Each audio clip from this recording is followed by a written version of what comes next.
Burak itu dikiaskan oleh orang syariat, tarikat, hakikat, dan ma'rifat. Nah, mana burak secara syariat, mana burak secara tarikat, mana burak secara hakikat dan ma'rifat. Nah, jadi burak secara ilmu syariat itu, karena ini adalah perjalanan secara syariat kan, perjalanan ke Islam ke syariat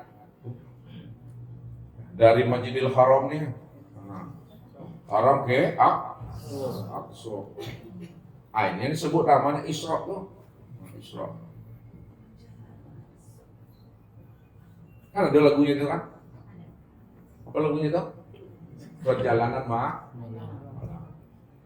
ada kan radang. Makanya oleh Malik Al-Bahsi, ya, seorang pelukis ternama dari Khurasan, digambarkannya, ya, Burak itu katanya seperti kuda seberani, seperti kuda.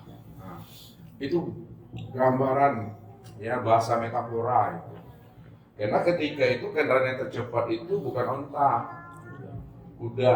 Nah, kuda seberani itu ada sayapnya, Bapak Ibu, bersayap dia. Ya, dibuatnya badan itu seperti kuda, ada ekor seperti burung merah, kepalanya wanita cantik, di atas ada mahkota Bukit Tursina. Ini ada pakai pelana Allah dan Muhammad. Itu menggambarkan dan melukiskan kecepatan kendaraan Rasulullah sejauh mata memandang. Nah, sampai di mana tuh Bapak Ibu asik tulang, itu sampai itu. Kalau kini enggak kuda seberani dong, eskudu namanya. Secara syariat nih, kuda pakai sayap bisa terbang dong. Yang kedua, masuk kita ke dalam, Bapak Ibu. Rupanya yang katakan Burak itu bukan kuda yang berkaki 4, bukan kuda yang bersayap. Kecepatan perjalanan kendaraan Nabi itu adalah cahaya. Kecepatan cahaya 300.000 kilometer per detiknya. Kilometer per detik. Nah, cahaya. Itu kecepatannya. Ya. Tilik lagi ke dalam. Yang Burak itu bukan cahaya itu, melebihi kecepatan cahaya. Itu adalah nur. Hanya secara hakikat nur. Itu Allah katakan, waruhu ilahi biyaumin kana bidaru khamsina alfasana. Bahwa kecepatan nur itu 50.000 tahun per detik cahaya kali 2 per detik. 50.000 tahun kecepatan cahaya. Kalau cahaya 300.000 per detik, kalau nur 50.000 tahun per detik cahaya. Secara makrifat, Burak untuk sampai bernikah kepada Allah itu, ini yang dimaksud namanya ilmu. Maksudnya ilmu. Jadi orang yang berilmu lah yang bisa sampai kepada Allah. Makanya kita wajib menuntut ilmu. Ilmu yang mana yang mesti kita pelajari, yang menghantarkan kita bisa liqo dengan Allah. Ilmu yang tertinggi dari sekian banyak ilmu itu yang disebut namanya ilmu ma'rifat. Ilmu ma'rifat inilah ilmu yang tinggi. Maka dikiaskan Allah itu di langit itu maknanya tinggi. Artinya orang yang bisa menembus membuka pintu langit adalah orang yang berilmu ma'rifat. Siapa yang ingin menemui Allah, hendaklah dia berilmu tinggi. Ilmu tinggi itu maksudnya ma'rifat.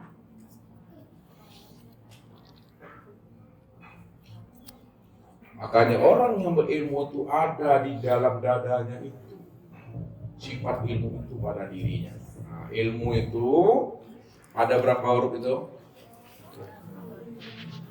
Ada berapa itu? Ya. Yang pertama apa?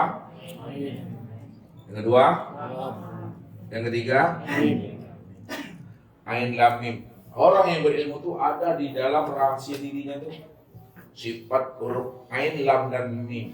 Orang yang berilmu itu yang pertama ain. Ain itu maknanya ailiyin.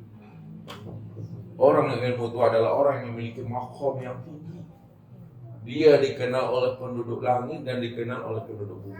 Itu aliin. Yang kedua, orang yang berilmu itu adalah latif.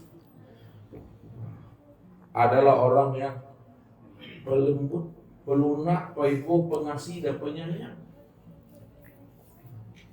Orang yang berilmu itu ada pada dirinya itu adalah sifat malik.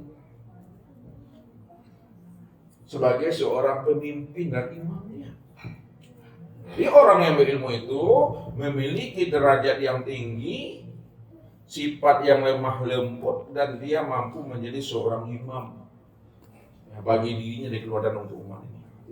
Kurang salah satu, walaupun dia punya ilmu, hakikatnya dia belum punya ilmu dia. Ya, belum memberi faedah ilmunya itu, belum mendatangkan manfaat. Kalau bahasa ustaznya, walaupun banyak ilmunya, kalau bisa dilauikan ya. Ada, apa maksud itu? Ilmu banyak, gelar tinggi, tapi ilmu tidak bisa dilauikan. Tak memberi faedah. Kalau tidak memberi faedah, jadi dajjalnya. Tapi kalau dia bisa memberi faedah, jadi dajjul gitu. Biarlah ilmu seketek, tapi dia bisa dilauikan. Nah, itu rancak tuh. Ilmu itu tidak banyak lah, tapi memberi hikmah buat dirinya. Makanya dikatakan oleh Rasul, man amila bima alima wa rasulullah ilma malam yang. Barang siapa yang mau mengamalkan ilmu yang dia dapatkan, mau dia mengamalkan ilmu yang dia pahami, maka Allah akan mewariskan kepada dirinya ilmu hikmah. Siapa yang mendapatkan ilmu hikmah, kata Allah, itu lebih baik dunia seisinya ini. Yuktil hikmata mayasa wa mayuktal hikmata faqad utiya khairan katsir. Aku akan berikan kepada dirinya ilmu hikmah, karena dia termasuk orang pilihan, kata Allah. Barang siapa yang aku pilih dia untuk mendapatkan ilmu hikmah, maka itu lebih baik bagi dirinya dunia dan seisinya. Disitulah dia diberi Allah ilmu banyak yang tidak ada hingga dan batasnya, Bapak Ibu. Orang makrifat. Jadi kendaraannya Bapak Ibu burak, tapi buraknya itu adalah ilmu ma'rifat. Siapa yang sudah memiliki ilmu ma'rifat, sudah mengenal akan Allah, maka dia telah mendapatkan burak untuk perjalanannya itu.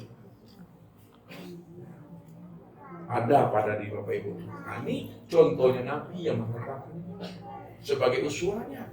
Bagaimana kita sebelum mati, kita udah ada kendaraan kita, udah ada buraknya kita, adalah ilmu ma'rifat. Makanya dikatakan al-ilmu nurullah. Ilmu itu adalah nurnya Allah. Jadi kalau kita ingin mendapatkan nurnya Allah, hiasilah diri kita ini dengan ibadah, ketaatan, dan kebaikan kepada Allah. Lakukanlah namanya proses tahalli, pembersihan hati, buang nifat-nifat batin yang ada dalam diri kita. Setelah kita lakukan proses tahalli pada diri kita, maka lakukan proses yang kedua namanya tahalli. Isi kolbu kita itu, isi rohani kita itu, seperti yang dilakukan kepada Rasulullah. Setelah hati Rasulullah itu terjadi proses tahalli, dibuang, dibersihkan, maka dimasukkan proses tahalli. Itulah iman, Islam, tauhid, dan ma'rifat itu. Masukkan dalam dada kita itu sifat ikhlas, sabar, istiqomah, paipo, penyayang. Kalau udah masuk proses itu di dalam diri kita, tahalli dan tahalli, barulah proses yang tiga terjadi. Barulah kita proses untuk berikut dengan Tuhan. Yang tahu. Ini prosesnya ya, purak. Setelah mendapatkan purak, Rasulullah berjalan dari Masjidil Haram, Makkah. Dari Masjidil Haram, Makkah tanah suci, menuju Aqsa ini Bapak Ibu. Makanya perjalanan dari Masjidil Haram maka tanah suci ke Aqsa ini disebut namanya perjalanan Islam. Ini disebut namanya fase syariat Islam. Dari Masjidil Haram itu Rasulullah itu singgah dahulu namanya di Thayyibah namanya. Tinggal di Thayyibah ini. Rasulullah sholat di situ Bapak Ibu. Secara syariatnya disebut namanya sholat safar. Itu secara ilmu fikih. Syariat yang dilakukan oleh Rasul namanya syariat qadim. Belum sempurna. Situ sholatnya. Kemudian Rasulullah terus melanjutkan perjalanan sampai Rasulullah itu namanya di Madian. Ya, Madian. Rasulullah pun sholat di situ di Madian. Itulah mengenang sejarahnya, ya. Nabi Musa ketika dikejar oleh Fir'aun waktu keluar dari kota Mesir, berarti Rasulullah itu di Madian. Terus Rasulullah melanjutkan perjalanan lagi di Tur Sina. Berarti lagi Rasulullah ini sholat. Nah, itulah mengenal proses Nabi Musa apa? Ya, Nabi Musa mendapatkan tongkat. Ya. Terus Rasulullah melanjutkan proses perjalanan sampai di Bethlehem, Baitul Lahmun, rumah daging. Nah, inilah mengenal proses kelahiran Nabi Isa. Barulah Rasulullah sampai ke Aqsa ini Bapak Ibu. Ini Aqsa. Jadi proses dari Masjidil Haram ke Aqsa itu disebut namanya Isra itu. Ini Isra sampai di Aqsa. Sinilah Rasulullah mengimami ya sholatnya para nabi dan para rasul. Dia banyaknya 124.000 itu Bapak Ibu. 124.000. Rasulullah yang mengimami itu. Ya, sholat para nabi dan para rasul. Makanya dari proses Masjidil Haram ke Aqsa itu, disitulah Rasulullah banyak mendapatkan ujian, cobaan, ya, dibukakan perjalanan masa depan di situ. Makanya Rasulullah dibuntuti namanya oleh jin apa namanya dong? Jin Ifrit atau jin Janjun? Jin Ifrit. Ketika dibuntuti oleh jin Ifrit, maka Rasulullah bertanya kepada Jibril, wahai Jibril, itu makhluk apa yang membuntuti kita dari sejak melakukan perjalanan? Wahai Muhammad, itu adalah jin Ifrit.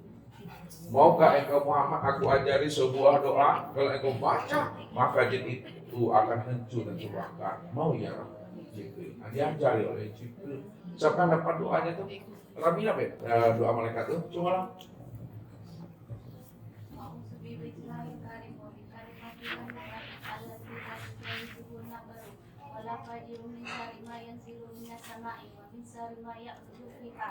ومن شر ما زرع في الأرض ومن شر ما يخرج منها ومن فتن الليل والنهار ومن طوارق الليل والنهار إلا طارقا يترك بخير يا رحمن. Alhamdulillahirrahmanirrahim. Ada tabakarun dawa? Ada apa lagi Bapak mau pilih? Dia nggak ada peng.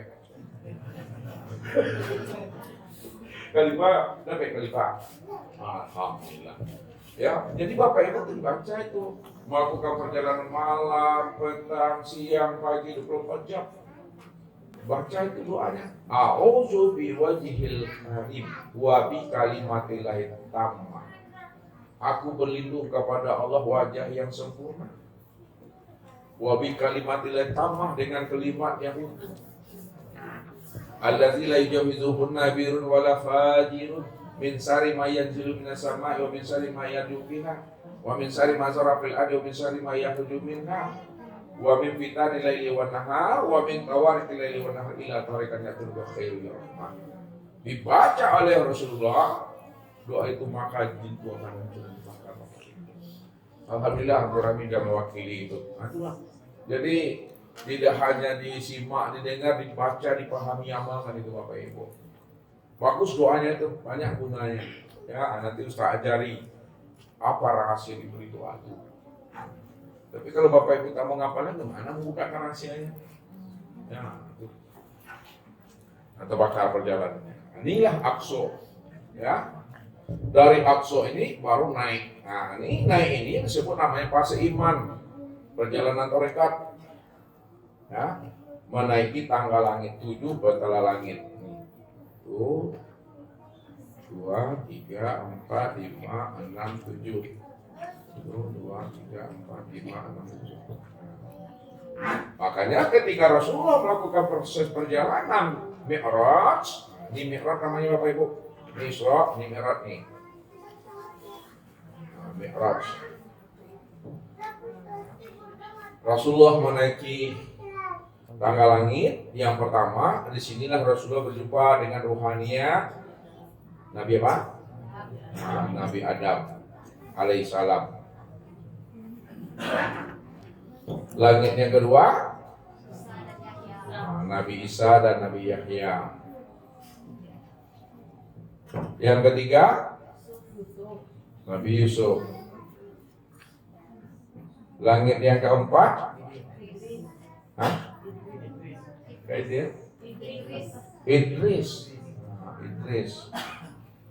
Yang kelima Nabi apa? Nabi Harun. 6 Nabi Musa. Yang ketujuh Ibrahim. Alhamdulillah lancar kaji malam. Jadi Rasulullah menaiki tangga langit ini berjumpa dengan ruhania para nabi dan para rasul. Nabi Adam, Nabi Isa, Yahya, Yusuf, Idris, Harun, Musa, Ibrahim. Dan sampai kepada langit yang ketujuh, jumpa dengan Ibrahim Khalilullah, Rasulullah naik ke atas. Nah, ke atas ini yang disebut namanya fase ihsan, perjalanan hakikat. Nah, sampailah Rasulullah itu pada proses perjalanan ihsan, hakikat. Disinilah Rasulullah sampai di batas alam. Disebut namanya Sidratul Muntaha. Sidratul Muntaha. Sidrat itu batas, muntaha itu penghabisan. Batas penghabisan alam. Batas tertinggi maksudnya. Maka Jibril hanya mampu menghantarkan Rasulullah itu di Sidratul Muntaha ini. Wahai Muhammad, wahai Rasul, aku hanya sanggup menghantarkan dirimu sampai di batas alam ini. Kalau aku naik bersama wahai Muhammad, maka aku akan hancur dan terbakar. Ketika Jibril menghantarkan Rasulullah sampai di makam Sidratul Muntaha, disitulah Rasulullah itu melihat wajah Jibril itu langsung Bapak Ibu. Walaqad ra'ahu nazlatan ukhra inda Sidratil Muntaha. Indaha jannatul ma'wa. Isya sama yaksha. Rasulullah melihat wajah Jibril itu di Sidratul Muntaha. Pada saat itu Sidratul Muntaha itu ditutupi oleh sesuatu yang menutupinya. Sini jumpanya dengan Jibril.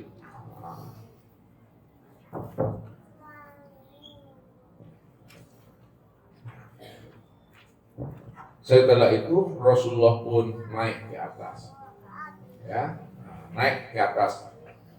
Naiknya ke atas Rasulullah. Sampailah Rasulullah itu namanya di alam Baitul Ma'mur. Di atasnya ini disebut Baitul Ma'mur. Ketika Rasulullah sampai di Baitul Ma'mur, Bapak Ibu, Rasulullah itu kaget, terheran-heran gitu. Di mana letaknya kaget dan terheran-heran? Pada saat beliau sudah sampai di Baitul Ma'mur ini, Rasulullah itu bersobok, berjumpa dan bersua dengan seorang pemuda. Situ Rasulullah itu bertanya dalam hatinya, ini apakah malaikat atau manusia sama seperti aku? Ketika itulah Rasulullah bertanya kepada anak muda itu, wahai anak muda, engkau ini adalah seorang malaikat atau engkau itu manusia sama seperti aku? Apa kata anak muda itu? ya Muhammad, aku ini bukan malaikat. Tapi aku ini adalah manusia biasa sama seperti dirimu. Ana basarun mislukum yuha. Aku manusia biasa. Ya Allah beri aku ini petunjuk dan hidayah seperti Allah memberi petunjuk dan wahyu kepada dirimu. Lalu Rasulullah pun bercerita dengan pemuda itu. Wahai anak muda, apa amalan yang membuat dirimu bisa sampai ke makom ini? Padahal aku mengira dan menyangka bahwa akulah orang yang pertama kali sampai di makom Baitul Maqmur. Rupanya sebelum aku sampai, dirimu dah lebih dahulu ada di makom ini. Apa sebenarnya wahai anak muda amalanmu, wiridan kamu, sehingga kamu tuh sampai pada makom Baitul Maqmur itu? Barulah diberi jawaban oleh anak muda, wahai Muhammad, wiridan aku, amalia aku, ada 3 yang aku amalkan. Nah, ini Bapak Ibu, kalau ingin naik ke atas tuh, 3 amalannya yang mesti dihidupkan. Yang pertama, wahai Muhammad, lisanku selalu basah berzikir kepada Allah. Lisan yang senantiasa berzikir kepada Allah. Kiamat waqudan wala junubihim. Baik dalam keadaan berdiri, dalam keadaan duduk, dalam keadaan berbaring, lisannya senantiasa menyebut nama Allah.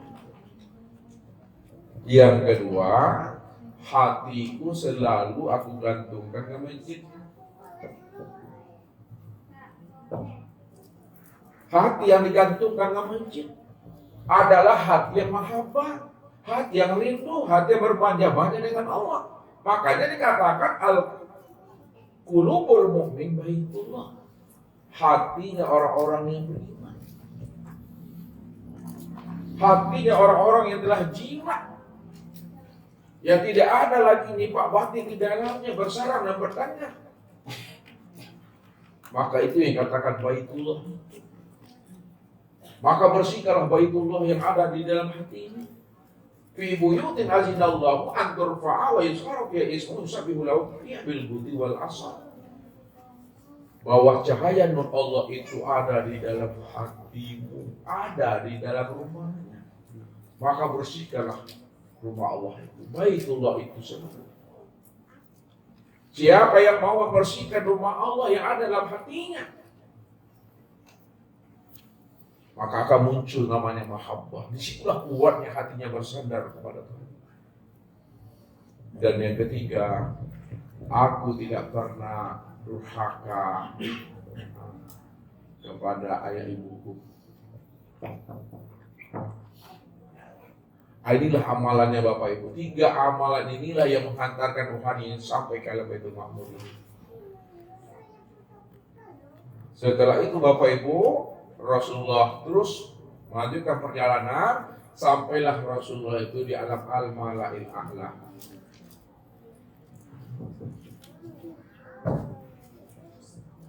Dari alam al-mala'il a'la terus lagi sampai ke alam Rafraf. Rafraf ini yang disebut namanya dengan mustawa itu.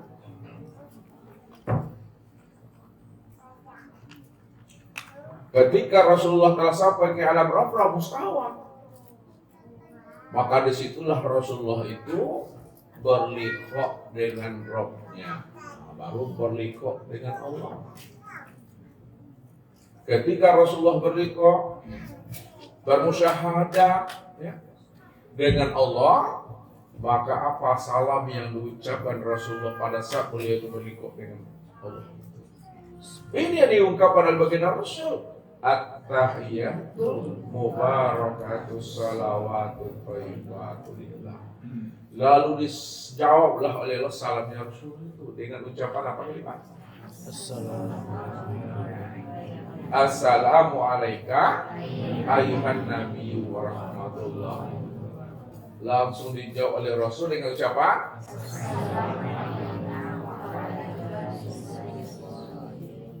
Setelah itu maka Rasulullah mengatakan asyhadu an la ilaha illallah. Baru disaut oleh Allah wa asyhadu anna. Itulah ucapan salam takzimnya Rasulullah ketika liqa dengan Allah. Dan inilah yang menjadi ya doa kita ketika tahiyat akhir itu. Makanya sholat itu adalah dialog, komunikasi seorang hamba dengan Rabbnya yang tidak pakai penterjemah, Bapak Ibu. Ini dikatakan oleh Rasulullah itu.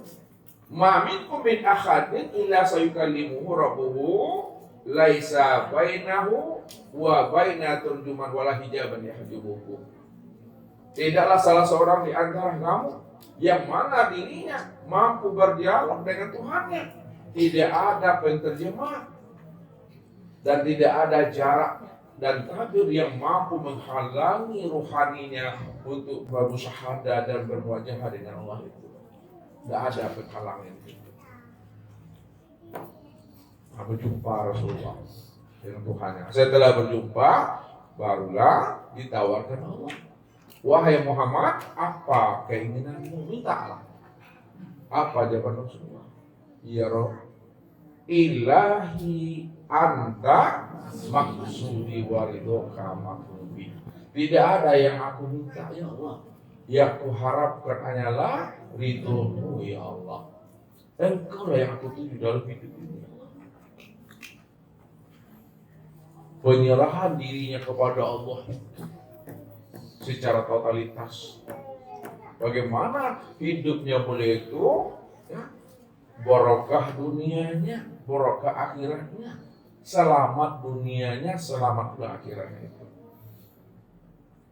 Sebagai bentuk mahabbahnya diri beliau kepada Allah. Dan Allah juga menunjukkan mahabbahnya kepada beliau. Bagaimana diri beliau itu senantiasa berkekalan dengan Allah, hadir hati dan jiwanya dengan Tuhan. Ketika itulah Allah baru mewajibkan sholat kepada diri beliau. Nah, sholat yang pertama kali diwajibkan Allah kepada beliau namanya sholat apa, Ibu? Nah, sholat daimun.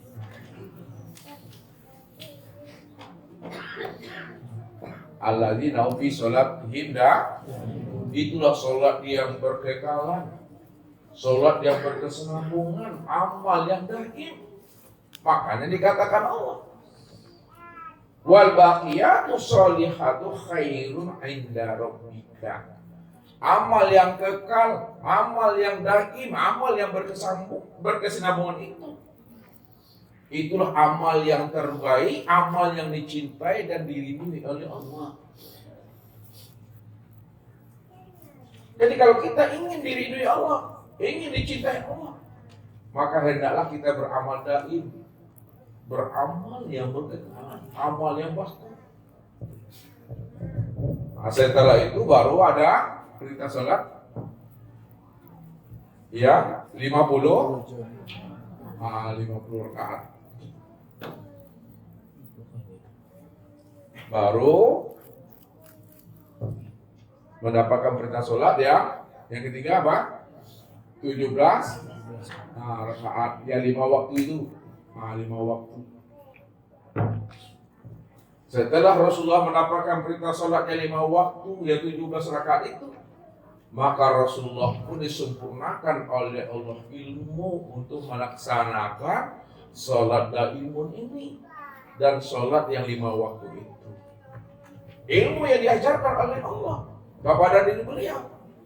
Ini yang disebut namanya dengan ilmu ma'rifat yang diturunkan Rasulullah, ilmu ma'rifat dulu. Yang kedua baru namanya ilmu hakikat. Yang ketiga adalah ilmu thariqat dan yang terakhir adalah ilmu syariat. Kebalikan dari kita. Kalau kita apa dulu? Syariat, habis itu thariqat, habis hakikat. Kalau Rasulullah ma'rifat dulu. Ilmu ma'rifat itu disebut namanya ilmu apa, Ibu? Apa nama ilmunya? Itu namanya ilmu hikmah. Ilmu hakikat disebut ilmu tauhid. Ilmu tarikat, tasawuf. Ilmu syariat, fikih. yang diajarkan. Makanya orang yang sudah mendapatkan ilmu ma'rifat hikmah, maka terbukalah akan apanya? Sirnya, rahasia diri. Sedangkan orang yang sudah memahami ilmu hakikat tauhid, akan terbukalah rahasia dirinya, yaitu ruh.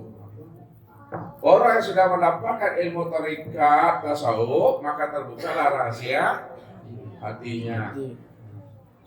Orang yang telah mendapatkan ilmu syariat fikih, maka terbukalah rahasia batang tubuhnya. Itu yang didapatkan oleh Rasulullah, ilmu itu.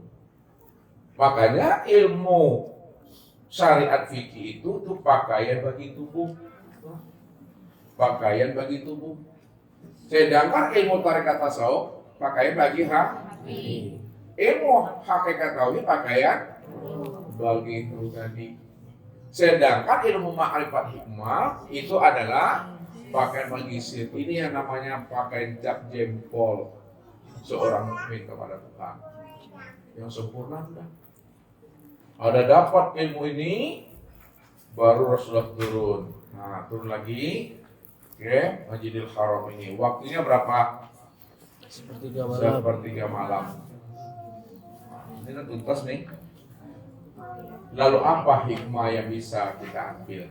Nah, lihat, ini hikmahnya kita ambil lagi. Kita masuk ke dalam lagi. Ini cerita nih baru nih. Ya, cerita, kita menceritakan proses perjalanan syariat, tarekat, hakikat, Islam, iman dan ihsan. Apa hikmahnya? Hikmahnya Bapak Ibu, sebelum Nabi itu diperintahkan Allah untuk mendirikan sholat daimun, sholat 50 kali, sholat 17 kali, apa yang lebih dahulu yang dikenalkan Nabi kepada Tuhannya?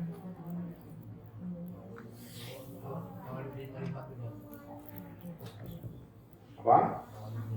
Awaludin ma'rifatullah, berlikok dulu dengan Tuhan. Jadi sebelum ada perintah sholat daimun, sebelum ada perintah sholat yang 50, sebelum ada perintah sholat yang 17, yang pertama kali itu adalah awaludin ma'rifatullah, berlikok dengan Tuhan, berjumpa dulu dengan Allah. Bapak Ibu, kalau tak berjumpa dengan Allah, tak likok dengan Allah, bagaimana Nabi dan umatnya mendirikan sholat itu betul-betul bisa ingat Allah? Sedangkan sholat yang 50, yang 17 rakaat itu didirikan di atas ilmu syariat, didirikan di atas ilmu tarikat, didirikan di atas ilmu hakikat dan ma'rifat. Kalaulah sholatnya 5 waktu itu didirikan atas ilmu syariat, tarikat, hakikat, ma'rifat, itu maknanya sholat yang didirikan itu betul-betul sholat yang ingat kepada Allah nih. Wa aqimi sholata li zikri. Dirikanlah sholat itu untuk mengingat aku, kata Allah. Bagaimana Bapak Ibu bisa mengingat Allah, bisa hadir ruhani kepada Allah, kalau Bapak Ibu belum likok dengan Tuhan? Nah, kalau kita belum likok dengan Allah, tidak akan pernah bisa hadirnya hati, ruhani dan jiwa kita kepada Allah. Likok dulu. Kalau sudah likok, baru disebut namanya apa? Musahadah.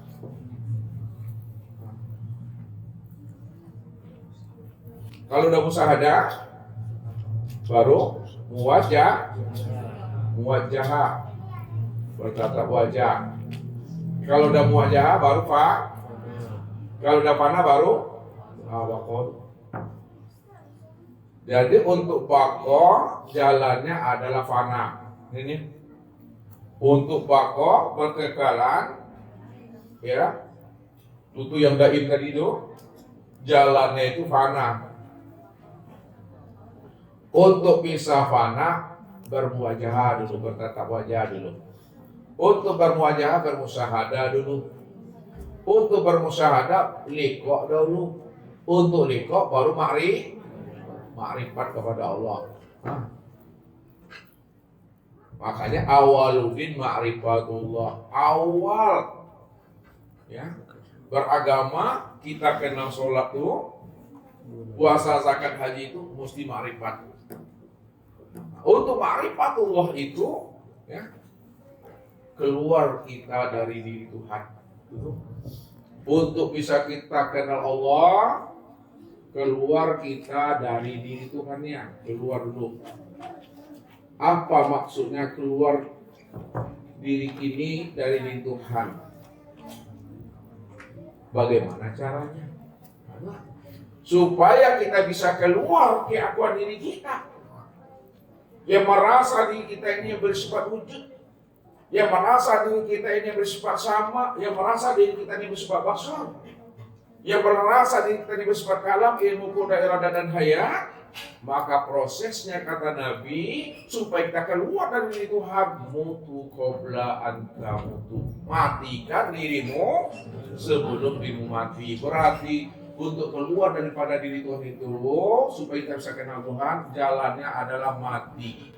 Ini sini kita buat mutu qabla anta mutu.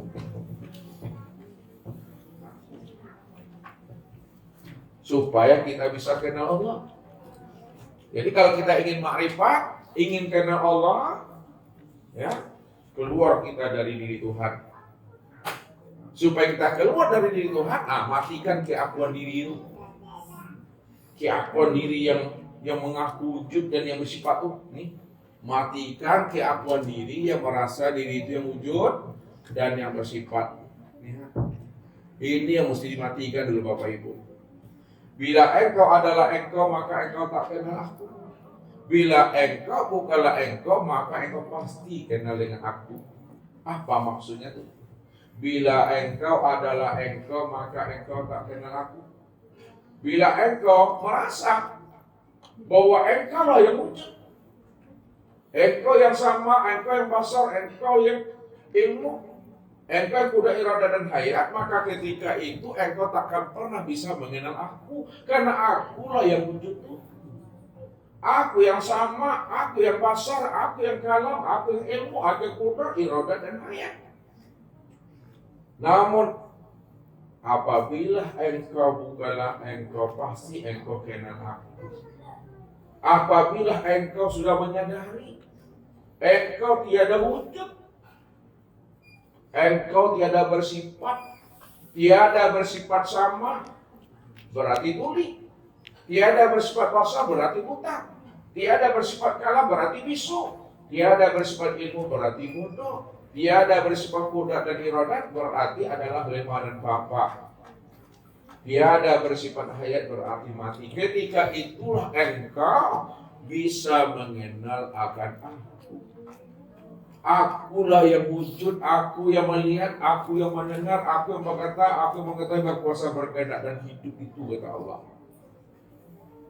Makanya pada saat Bapak Ibu udah mati rasa keakuan diri yang ada pada diri, ketika itulah Bapak Ibu disebut namanya ma'rifat. Ya. Ketika Bapak Ibu sudah mati keakuan diri Bapak Ibu, ketika itulah Bapak Ibu dikatakan ma'rifat. Kenal Allah. Allah lah yang wujud dan Allah yang bersifat. Kita tidak wujud dan kita tidak bersifat. Yang wujud dan bersifat siapa, Bu? Allah. Kalau Allah yang wujud, Allah yang bersifat. Yang hayat itu siapa tuh? Allah. Yang sama basar? Allah. Yang kalam ilmu? Allah. Yang kuda iradah? Itu udah ma'rifat sudah. Rupanya ma'rifat itu, ya, itulah yang menghantarkan kita itu kepada liqa. Ma'rifat itu menghantarkan kita liqa. Liqa itu menghantarkan kita bermusyahadah. Musyahadah itu menghantarkan kita bermuwajahah. Muwajahah menghantarkan kita kepada fana-fana, menghantarkan kita kepada waktu. Rupanya ma'rifat, liqa dan musyahadah itu adalah pada diri sendiri.